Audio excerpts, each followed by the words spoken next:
সুপ্রিয় দর্শক, বর্তমান বাংলাদেশের অন্তর্বর্তীকালীন সরকারের দুই উপদেষ্টা হলেন আসিফ মাহমুদ ও নাহিদ ইসলাম।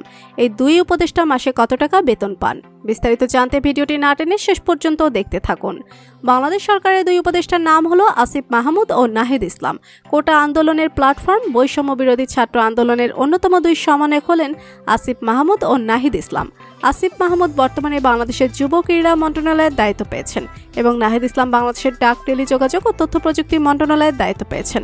বৈষম্য বিরোধী ছাত্র আন্দোলনের অন্যতম সমন্বয়ক হলেন নাহিদ ইসলাম। মিষ্টভাষী ও মিশুক প্রকৃতির ছেলে নাহিদ ইসলাম। বক্তব্য দানে হোক বেশ পটিয়শীল তিনি। কর্মসূচির নাম নির্ধারণেও বেশ বৈচিত্র্য দেখিয়েছেন তিনি। মাত্র ২৬ বছর বয়সে যাদের কাণ্ডারি হয়ে স্বৈরাচারের প্রবল থেকে ১৬ কোটি মানুষকে মুক্ত করেছেন তিনি, বাংলার মানুষের কাছে মুক্তিদাতা হয়ে উঠেছেন তিনি। শেখ হাসিনা সরকারের পদত্যাগকে গুরুত্বপূর্ণ ভূমিকা পালন করেন এই সমন্বয়ক। বৈষম্য বিরোধী ছাত্র আন্দোলনকে কেন্দ্র করে নাহিদ ইসলামকে দুইবার আটক করা হয়।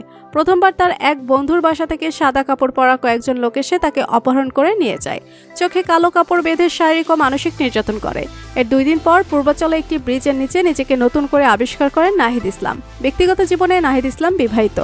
বৈষম্য বিরোধী ছাত্র আন্দোলনের সমন্বয়কদের মধ্যে অন্যতম একজন হলেন আসিফ মাহমুদ। দায়িত্ব পেয়েছেন বাংলাদেশের যুব ক্রীড়া মন্ত্রণালয়ের। এতদিনে আসিফ মাহমুদ অনেক পরিচিত হয়ে উঠেছেন। আন্দোলন চলাকালীন ছাত্র জনতার মুখোমুখি তার নাম ছিল। বৈষম্য বিরোধী ছাত্র আন্দোলনের মাধ্যমে অন্যান্য সমন্বয়কের মতো আসিফ মাহমুদও গুরুত্বপূর্ণ ভূমিকা পালন করেন।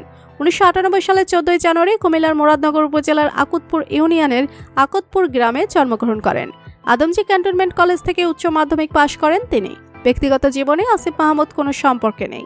সরকারের দুই উপদেষ্টা আসিফ মাহমুদ এবং নাহিদ ইসলাম বর্তমান মাসে কত টাকা পায় সেটা এখনো জানা যায়নি। তো বন্ধুরা, বাংলাদেশের অন্তর্বর্তীকালীন সরকারের দুই উপদেষ্টা আসিফ মাহমুদ ও নাহিদ ইসলামকে আপনার কেমন লাগে জানিয়ে দিন কমেন্ট করে। আর ভিডিওটি ভালো লেগে থাকলে একটি লাইক দিয়ে চ্যানেলটি সাবস্ক্রাইব করুন। ধন্যবাদ।